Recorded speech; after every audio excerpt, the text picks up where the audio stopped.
नमस्कार दोस्तों, मैं राजीव शर्मा दिव्य एजुकेटर्स चैनल पर आपका हार्दिक स्वागत करता हूं और आपको, आपके परिवार को, पूरे विश्व को नव वर्ष की शुभकामनाएं प्रेषित करता हूं।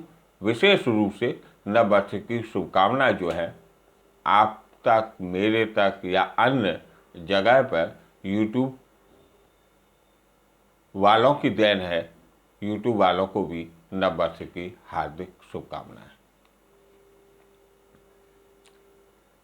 किसी भी देश के समुन्नत विकास पर निर्भर करता है कि उसका एजुकेशन कैसा है। भारत में जेम्स मिल महोदय, जो कि ब्रिटेन के थे, उन्होंने कहा था कि भारत का एजुकेशन सिस्टम वो सिस्टम है जो ब्रिटेन के सिस्टम से कहीं ज़्यादा बेटर है। हमारे यहाँ पर सतत रूप से वेदों को श्रुति इसलिए कहा गया क्योंकि इस परंपरा को सुन सुनकर लोगों ने आगे बढ़ाया। हमारे यहाँ पर उस समय वेदों में भी विशेष ज्ञान का वर्णन मिलता है। अर्थशास्त्र में शल्य चिकित्सा, तंत्र मंत्र, जादू टोने इत्यादि का वर्णन मिलता है। तो हम भी और हमारे इस दिव्य एजुकेटर्स चैनल का भी ये मानना है कि हम आज नव वर्ष में आपसे कुछ कमिटमेंट करेंगे। बड़े बड़े कमिटमेंट होंगे, उन पर खरा उतरने की मैं कोशिश करूंगा। आपका सहयोग मेरा उत्साहवर्धन करेगा। सबसे खुशी की बात यह है कि आज हमने 4 दिन पूर्व आपके स्नेह को जो पाया, हम 154 सब्सक्राइबर पर पहुंच गए हैं। इसके लिए मेरे चैनल को धन्यवाद नहीं, यह आप सभी लोगों का प्यार है।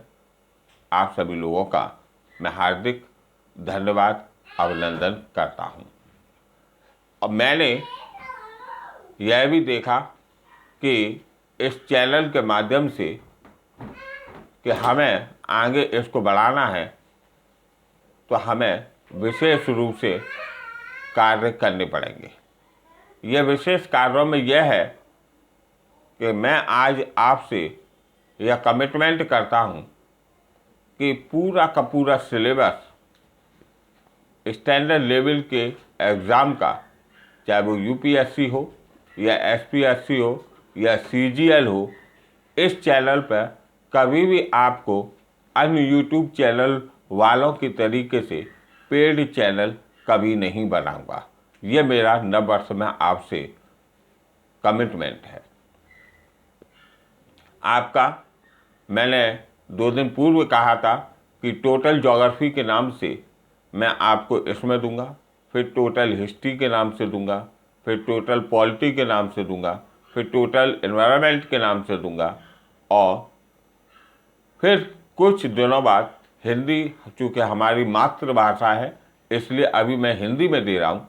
फिर कुछ दिनों बाद इसको मैं, जिन लोगों की इच्छा इंग्लिश में है, उसमें आपका अगर मुझे प्यार मिला तो मैं इस चैनल को 2 रूपों में बांट दूंगा, एक हिंदी और एक इंग्लिश। एक मैंने बचपन में कहानी सुनी थी, वो बड़ी कहानी रोचक है और काफ़ी इंटरेस्टेड है। वो कहानी ये थी कि एक राजा ने जंगल में अपने सैनिकों को भेजा क्योंकि उसका उद्देश्य एक सुंदर और भव्य मंदिर बनवाने का था। उसका वास्तुकार बोला कि इस तरीके का पत्थर होना चाहिए। जब सैनिकों को नहीं मिला तो वास्तुकार खुद गया और जाने के बाद उसने पत्थर की खोज की तो उसने वास्तुकार ने उस पत्थर से हाथ जोड़े और बोला कि मैं आपको एक सुंदर रूप देना चाहता हूँ जिससे कि आपकी पूजा हो। पत्थर बड़ा खुश, बोला चलो मैं आपके साथ आपका साथ देने के लिए तैयार हूँ। मेरे पे आप नक्काशी करके जो सुंदर रूप भगवान कृष्ण और राधा की प्रतिमा बना कर देना चाहते हैं वो आप दे दीजिए। पत्थर आया, उसने जैसे पहले हथौड़े और छेनी का वार झेल लिया, दूसरे का झेल लिया, तीसरे का झेल लिया। ये इस तरीके से झेलते झेलते वो 50वें वार पर पहुंचा तो पत्थर चीखने लगा, बोला मुझ पर ये कष्ट झेल नहीं रहा है और अब मैं इससे नहीं अपने ऊपर नहीं करवा सकता।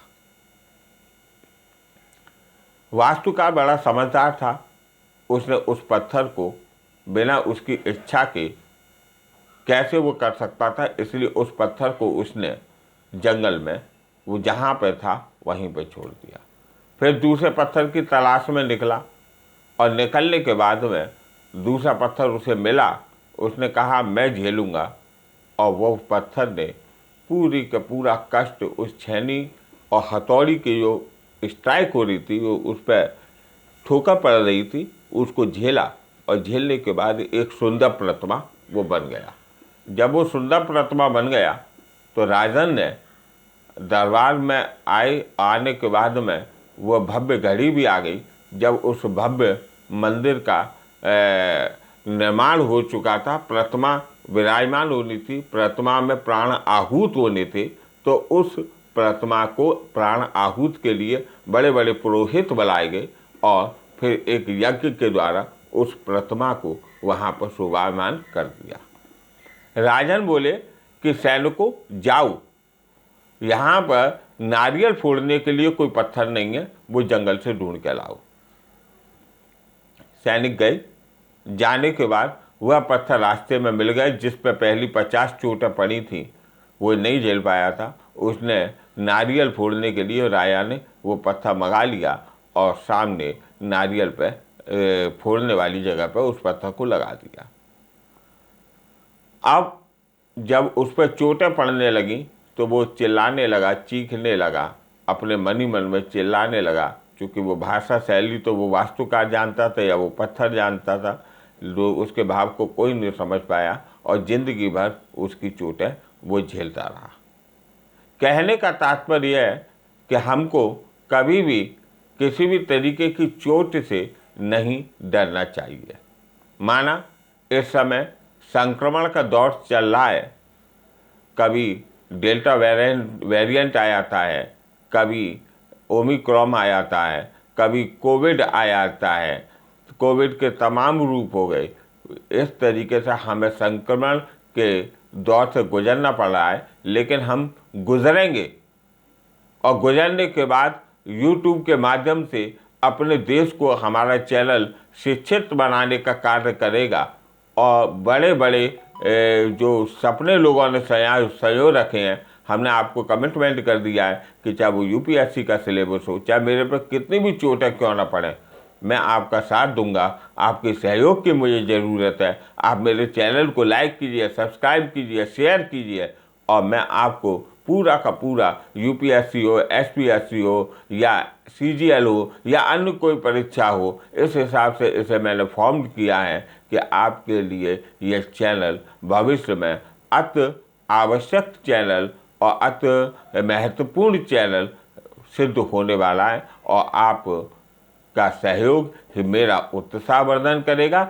आज के नव वर्ष पर मुझे आपको यही मैसेज देना था कि हम अब एक लंबी उड़ान की तरफ चलेंगे जिसमें current affairs, polity, history, geography इत्यादि सब होंगे जो एक एग्ज़ाम में आते हैं। यहाँ तक कि मैं बाद में मैथ और रीजनिंग भी लगा दूंगा इसमें। तो आप जो है इसको सहयोग करिए। नव वर्ष के लिए पुनः मैं आपको अपने चैनल से धन्यवाद करता हूँ। जय हिंद।